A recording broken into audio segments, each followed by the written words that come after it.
Bonsoir et bienvenue une nouvelle fois sur l'espace dédié au site mécaniqueuniverselle.net, le site qui essaie de démontrer que l'humanité suit une destinée, qu'elle évolue progressivement vers son ultime perfection.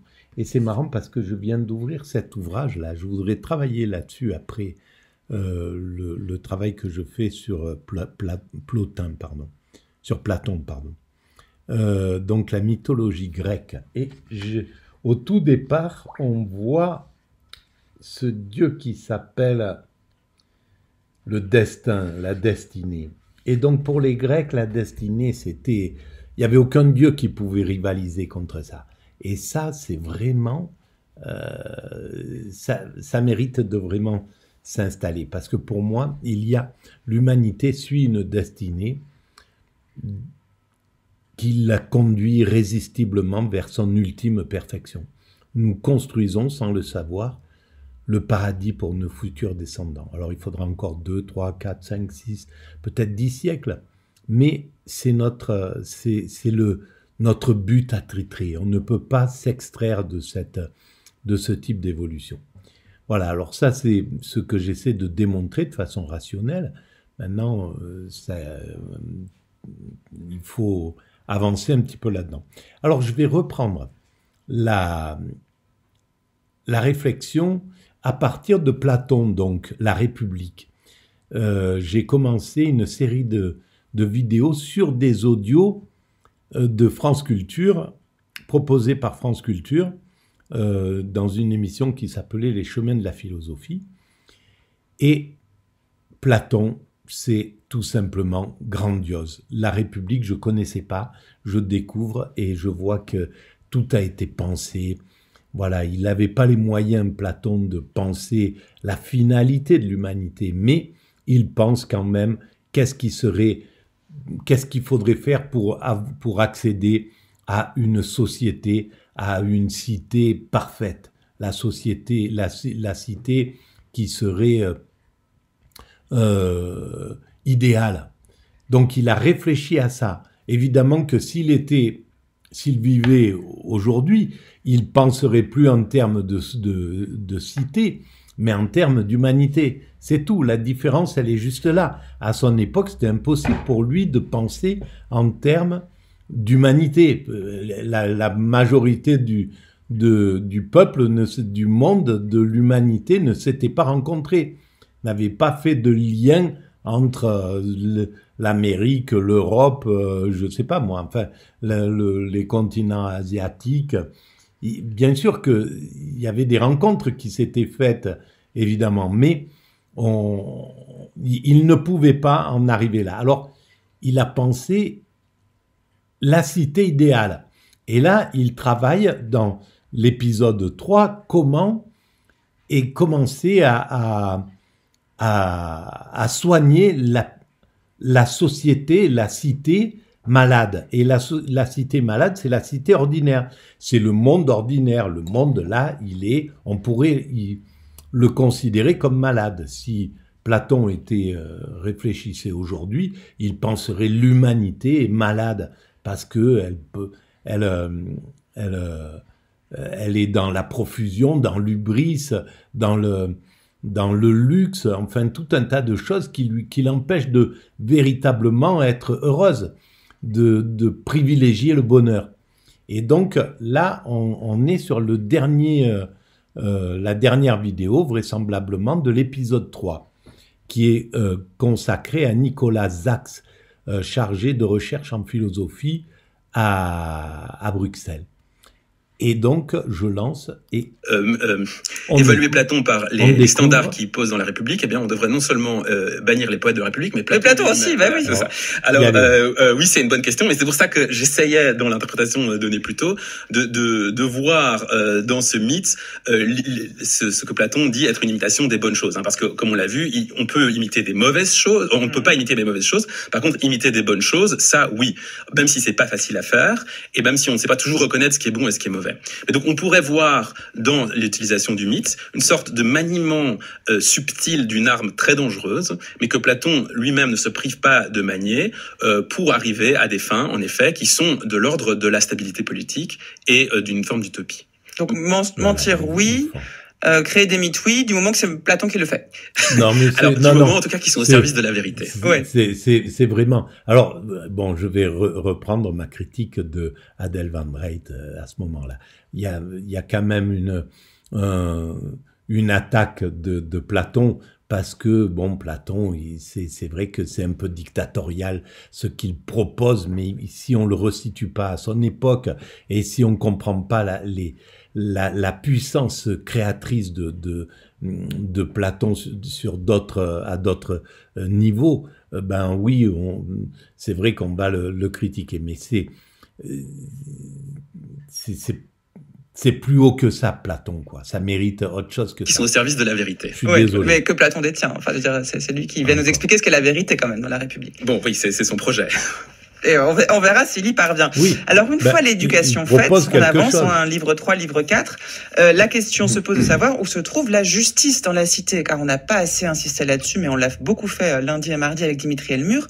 Le but, quand même, de la République de Platon, du texte, c'est de s'interroger sur ce qu'est la justice, ce qu'il a fait, et où est-ce qu'elle va se trouver dans la cité. Parce que Dimitri Elmur l'a dit hier, il y a une sorte d'analogie entre la justice de la cité et la justice de l'âme, à l'intérieur de l'âme, de chaque individu, donc.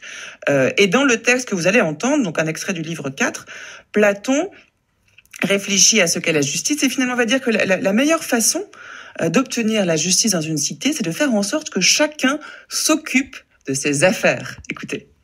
Celui qui est par nature cordonnier a raison de faire le cordonnier et de ne faire rien d'autre. Et celui qui est charpentier de faire des charpentes, et ainsi de suite. Et à la vérité, c'est bien quelque chose de tel, apparemment, qu'était la justice.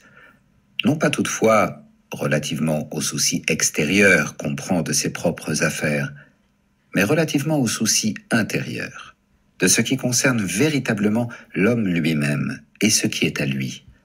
Que l'homme juste ne laisse aucun des éléments en lui s'occuper des affaires d'autrui, ni les races qui sont dans son âme s'occuper de tout en empiétant les unes sur les affaires des autres, mais qu'il détermine bien ce qui lui est réellement propre, se dirige et s'ordonne lui-même, devienne ami pour lui-même, et harmonise ses parties, qui sont trois, tout à fait comme les trois termes d'une harmonie, la plus basse, la plus haute et la moyenne, et d'autres, s'ils s'en trouvent être dans l'intervalle, qui lient toutes ces choses ensemble, et que lui, qui est forme de plusieurs, ils deviennent tout à fait un, modéré et harmonisé. Voilà, donc c'est pas modéré, c'est pas devenir un sur le plus bas, sur le pire, c'est bien sur le haut. Donc s'harmoniser, devenir complet en somme, devenir total. Cette quête d'être soi-même en fait son propre chef, de devenir une sorte d'hyper responsable vis-à-vis du monde, eh ben c'est évidemment ce vers quoi l'humanité évolue. La finalité dont je parle, le paradis dont je parle, dans 3, 4, 5 siècles, chaque être humain aura atteint une sorte de perfection qui fera qu'il a besoin de personne, qu'il n'a pas besoin en fait de gardien, il n'a pas besoin d'être dirigé, il n'a pas besoin, il sait intuitivement comment se comporter avec l'ensemble de ses congénères. Que désormais, s'il lui arrive de s'occuper de l'acquisition de richesses, des soins du corps, de quelques sujets politiques ou de relations contractuelles privées, il procède ainsi. Dans tous les cas, il trouve juste et belle, et il la nomme telle, la façon d'agir qui préserve et contribue à réaliser cette façon d'être. Et il nomme sagesse la connaissance qui contrôle cette façon d'agir. Et il nomme au contraire action injuste celle qui, à chaque fois, détruit cette façon d'être et manque de connaissance, la croyance qui, de son côté, contrôle cette action. Donc c'est bien la sagesse qui est la base. Et les chemins de la philosophie, Adèle Van Rett. C'est l'éveil, c'est l'extase. Alors les sujets qui nous occupent ce matin, Nicolas Zach, se prêtent tellement à discussion qu'on en a oublié la dramaturgie de ces deux livres. Et il faut quand même rappeler que c'est Adimante qui va intervenir dans la conversation pour dire que une fois que l'éducation des gardiens a été présentée, que si ces gardiens vivent sans bien, ils ne seront pas heureux. Socrate lui rétorque que le bonheur doit appartenir à toute la cité, qui va être chargée de créer l'harmonie. Pour cela, la cité doit jamais être dans l'excès, dans une forme de modération. Et comment obtenir cette modération, cette harmonie ? Eh bien, c'est ce que le texte qu'on vient d'entendre nous signale. Et il est difficile d'entendre ce texte sans penser à d'autres textes qui seront pourtant postérieurs à la République. Il y a une sorte de recherche de l'harmonie, de modération. On est plus proche du stoïcisme, voire même de l'épicurisme, quelque chose qui semble prôner un certain ordre pour obtenir la paix. Est-ce que cette lecture-là se tient ? Est-ce que Platon ici ouvre pour obtenir la paix intérieure, et c'est l'extase qui est recherchée à mon sens, parce que c'est ça la paix intérieure, c'est-à-dire la maîtrise absolue de l'ego qui lui veut l'hubris, qui veut briller, qui veut dominer, qui veut séduire, qui veut devenir riche, etc. et qui grâce à ça construit l'humanité.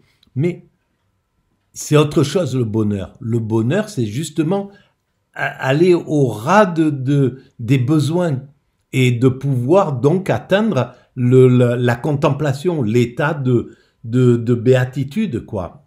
Voilà. Et c'est, à mon sens, c'est ça qui est sous-jacent à cette quête de Platon. Un courant qui sera ensuite investi par d'autres philosophes que lui. Et donc, les stoïciens, alors, oui, en effet, les stoïciens préconisent ça. Les épicuriens préconisent ça. Épicure, c'est justement la modération absolue. C'était pouvoir, le bonheur, c'était de pouvoir manger un filet d'huile sur un peu de pain avec quelques olives, et c'était le bonheur. Voilà, c'était à ce niveau-là. C'était pouvoir faire son jardin, discuter avec ses amis, avoir un peu avoir des relations sexuelles avec modération, etc., etc. Et tout était dans cette quête-là. Donc, c'est bien la sagesse qui est... Oui, en effet, la question de l'unité des vertus, la question du rapport entre les vertus est une question tout à fait centrale dans l'éthique antique. Donc, c'est clair que c'est un texte très important et du rapport entre les 4 vertus cardinales que sont la modération, le courage, la sagesse et la justice. Et que Platon essaye, ou que Socrate, par la voix de Socrate, recherche dans sa cité d'abord. Et correspond aux 3 classes dont nous avons parlé tout à l'heure, au rapport entre les 3 classes.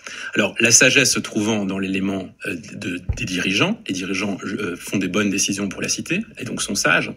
Le courage se trouvant dans la dimension, dans la classe des auxiliaires qui respectent les décrets posés par la sagesse et qui notamment craignent uniquement ce que la classe dirigeante dit qu'ils peuvent craindre. Et enfin, la modération qui est le fait que les producteurs acceptent la domination de la classe dirigeante en vue du meilleur. Et enfin, la justice étant définie comme le fait que chacune de ces classes fait ce pourquoi elle est faite. Voilà, alors c'est clair que le peuple, il est dans la modération. Il a cette nature, il n'y a pas de problème, et puis là, on lui impose cette modération. Mais la classe dirigeante, elle n'est pas dans la sagesse. Et c'est ça le problème. Si la classe guerrière, la classe intermédiaire, donc les guerriers, les gardiens sont dans le courage, il n'y a pas de problème, mais aujourd'hui on peut dire qu'il manque de la sagesse dans le système dominant. Donc la structure de ces 3 classes. Et puis vient ce passage assez fascinant où Platon dit « les vertus politiques correspondent à des vertus dans notre âme ». Et donc intériorise la cité dans notre âme. Et ça, c'est un passage tout à fait fascinant et central de l'histoire des idées, puisque pour une des premières fois, en tout cas, on a l'idée d'avoir plusieurs instances en nous. Et là, Platon propose un très bon argument qui mêle logique et observation psychologique. La logique étant que la même chose ne peut ni faire ni subir 2 opposés. On a les 3 vertus, la tempérance, le courage et la sagesse. Notre âme est porteur de ça. Et c'est vrai, c'est clair. Après qu'on le développe ou qu'on développe certaines choses ou pas d'autres, c'est autre chose. Mais c'est ça l'idéal, c'est de développer ces trois forces. Et l'observation étant que constamment, nous dans notre vie psychologique, nous sommes confrontés à des oppositions.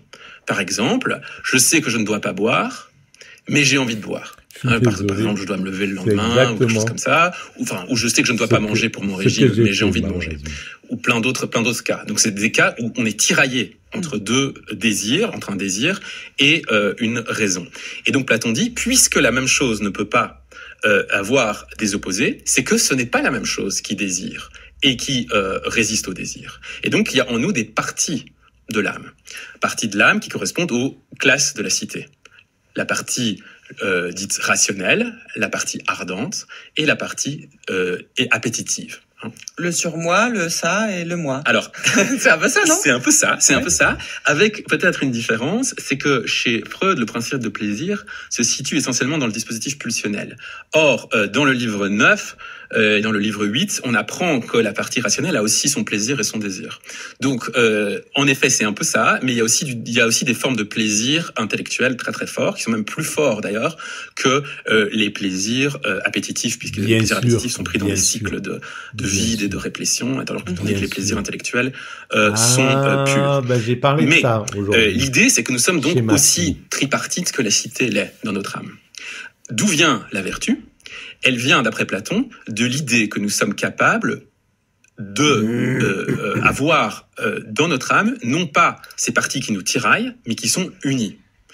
Donc, l'idée que la partie rationnelle dirige la partie appétitive et que la partie ardente soit du côté de la partie rationnelle. La justice psychologique étant définie comme cette idée que les trois parties font ce pourquoi elles sont faites. Et que, faisant ce pourquoi elles sont faites, justement, elles ne sont plus trois, mais deviennent une. Et c'est ça la force de la définition, disons, de la justice ici. C'est l'idée que lorsqu'on est juste, on n'est plus tiraillé, mais on est une chose. Mais pourquoi appelle-t-il cela la justice? C'est plus la paix ou l'harmonie? Alors, c'est vrai que y a un lien, disons, entre la dimension de justice et d'harmonie. L'harmonisation étant le fait que justement chaque... Il faut reconnaître quand même cette question, l'intelligence des questions de Adèle van Dreit. Mais c'est à chaque fois la question, ça veut dire qu'elle a entendu. Il y a une qualité d'écoute inouïe. Et c'est valable surtout France Culture, c'est dingue quand c'est pour ça que espérons que jamais personne touche à ce bijou, à ce trésor que la France possède. Mais c'est inouï. Cette phrase montre à quel point son écoute est grandiose. Elle est parfaite. Voilà, elle a tout compris. Et la phrase, c'est exactement ce qu'il fallait. C'est la question qu'il fallait dire pour stimuler la chose. Chaque partie fait ce pourquoi elle est faite. Mais c'est ça que Platon baptise la justice. Alors on peut être en désaccord sur cette détermination de la justice, mais pour lui la justice, elle vient du fait que chaque partie fait ce pourquoi elle est faite. Alors peut-être que c'est plus clair qu'on imagine la situation inverse. Le moment où dans la cité, tout le monde fait ce qu'il veut. Non plus ce pourquoi elle est faite, mais ce qu'il veut. Ou dans notre âme, c'est aussi le cas. Alors Platon dit que ça, c'est l'injustice. Pourquoi? Parce que c'est le moment où toutes les parties de la cité tirent dans des sens opposés.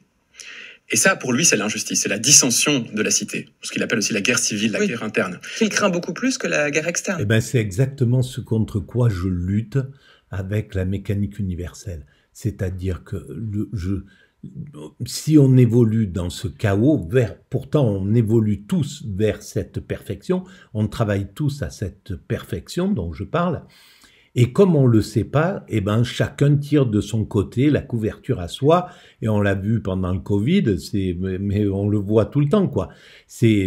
Voilà, l'intronisation de Trump, c'est America First, c'est etc. Et puis c'est pareil du côté de la Chine, du côté des BRICS ou autres.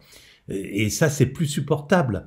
Et donc c'est pour ça qu'il faut que l'humanité prenne conscience qu'elle a un but commun, qu'elle poursuit un but inconsciemment, sans le savoir. Elle poursuit un but commun, et donc il faut que la science révèle ce but pour qu'elle puisse dire à l'ensemble des acteurs de l'humanité, dire bon, écoutez, on travaille tous à cette chose-là, et le but de l'humanité, c'est d'atteindre la perfection. Donc maintenant, on arrête de travailler de façon antagoniste, on travaille de façon coopérative et fraternelle. Plus que la guerre externe, d'ailleurs. Exactement, qui est pour lui complètement destructrice. De la même, enfin pas complètement, mais en tout cas qui corrompt jusqu'à un point et c'est là où... incroyable. Donc il est la guerre externe ou interne. Donc on voit bien que Platon est contre, alors que la société, elle était tournée vers l'idée de la guerre au fond. C'est les sociétés antiques comme ça.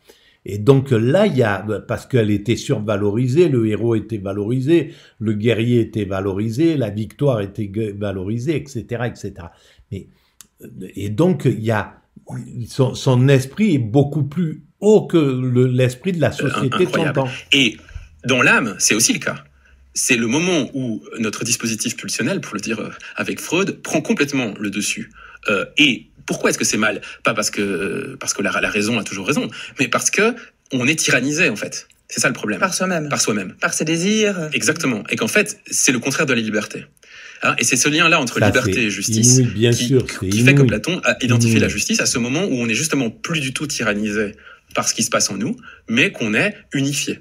Et les religions vont prendre le relais de ça. Les religions l'avaient déjà pris, le judaïsme l'avait déjà pris. Je pense ces valeurs étaient là, de s'extraire de la tyrannie de nos pulsions. Mais le christianisme va le survolter derrière, l'islam également, le bouddhisme de l'autre côté c'est pareil, l'hindouisme idem, le zen pareil, le taoïsme pareil, le confucianisme pareil. Donc cette valeur d'être maître de ses pulsions, de pas se laisser embarquer par la tyrannie de nos pulsions, c'est le foyer, c'est l'énergie insufflée par la philosophie comme par le spirituel. Unifié. Mais il tient la liberté, Platon? Il tient, alors, ah oui. Alors, ça s'est pas beaucoup entendu. Je suis content de pouvoir dire un mot là-dessus parce que c'est vrai qu'on a l'impression que et donc c'est ça avec quoi on démarrait avec Palpatine. On a l'impression que c'est la tyrannie, en fait, cette cité. Mais, pour Platon, c'est le contraire. C'est le contraire de la tyrannie, précisément parce que, pour lui, l'anarchie, si vous voulez, c'est pas du tout la liberté. Le moment où tout le monde fait ce qu'il veut, c'est le contraire de la liberté parce que ça conduit à des situations tyranniques. La tyrannie dans la cité, mais aussi la tyrannie dans notre âme. Pour lui, la véritable liberté, c'est justement le moment où on n'a plus ce tiraillement et cette tripartition et qu'on est unis. Et on est un peu en état le néolibéralisme a mis l'anarchie au sens vulgaire du terme, parce que l'anarchie, c'est complètement autre chose. La philosophie de l'anarchie, c'est chacun est responsable de tous et vis-à-vis de tout le monde. Donc, il doit se comporter chaque être humain doit se comporter de façon responsable envers ses congénères, envers autrui. Donc, ne pas empiéter sur sa vie, sur l'autre, ne pas le maltraiter, etc. Et si on était dans une anarchie totale, vraiment symbolique, vraiment philosophique, ça serait la paix universelle, parce qu'il y aurait plus personne qui abuserait autrui. Qu'on est unis. Et il tient si bien à la liberté qu'il définit la philosophie comme la science des hommes libres. Donc c'est en réalité ce qu'il y a au fond de toute cette histoire de justice. C'est l'idée que nous sommes libres, que si nous ne sommes pas tiraillés par différentes parties. Alors c'est évidemment très difficile à soutenir comme idéal, parce que l'expérience de tiraillement, elle est constante, elle est suscitée aussi par le monde.